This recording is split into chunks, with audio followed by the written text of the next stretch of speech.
ഇപ്പോൾ വിദ്യാഭ്യാസ മന്ത്രി സംസാരിക്കുന്നു. അതിലേക്ക് തട്ടടിക്കാൻ വേണ്ടി തീരുമാനിച്ചത് ഞാൻ നേരത്തെ പറഞ്ഞ പോലെ 10 ലക്ഷം രൂപ അധികം ആവുകയാണ്. അതിന് ആവുകയാണ്. ഇപ്പൊ പൈസ ഒന്നും ഞങ്ങൾ നോക്കുന്നില്ല. സൗകര്യങ്ങളും കുട്ടികൾക്ക് എന്തൊക്കെ സൗകര്യങ്ങൾ ചെയ്തു കൊടുക്കാൻ പറ്റുമോ അതെല്ലാം ചെയ്തു കൊടുക്കുകയാണ്. പിന്നെ വേറെ പ്രശ്നമുണ്ട്. ഇതൊരു കൂട്ടായ്മയാണ്. ഞങ്ങളെല്ലാവരും കൂടെ കൂട്ടായ പ്രശ്നം നടത്തുകയാണ്. 19 കമ്മിറ്റിയുണ്ട്. എല്ലാ MLA-മാരുണ്ട്. 14 MLA-മാരുണ്ട്. ജില്ലയിലെ മന്ത്രിയുണ്ട്. മറ്റ് മന്ത്രിമാരുണ്ട്. മുഖ്യമന്ത്രി ഞാൻ ഇന്നലെ ചെന്ന് കണ്ട് ഇതെല്ലാം ബ്രീഫ് ചെയ്തിരുന്നു. അദ്ദേഹം വളരെ സംതൃപ്തനാണ്. എല്ലാം കൊണ്ടും ഒരു കൂട്ടായ പരിശ്രമമാണ് ഇതിന്റെ വിജയം എന്ന് പറയുന്നത്. പിന്നെ ഇതൊരു എന്താ പറയുക, ആരോഗ്യകരമായ മത്സരമായിരിക്കണം. മാനുവൽ പ്രകാരമേ മത്സരം നടക്കുകയുള്ളൂ. അതിന് വിരുദ്ധമായിട്ട് ആര് പെരുമാറിയാലും മാനുവൽ പറയുന്ന നടപടിക്ക് വിധേയമാകും.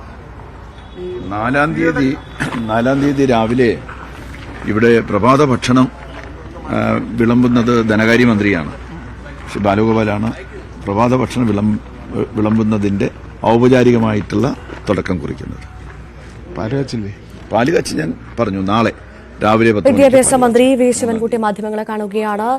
അദ്ദേഹം തിരുവനന്തപുരത്ത് സംസ്ഥാന കലോത്സവം നടക്കുകയാണ്. അതുമായി ബന്ധപ്പെട്ട കാര്യങ്ങളാണ് സംസാരിച്ചുകൊണ്ടിരിക്കുന്നത്.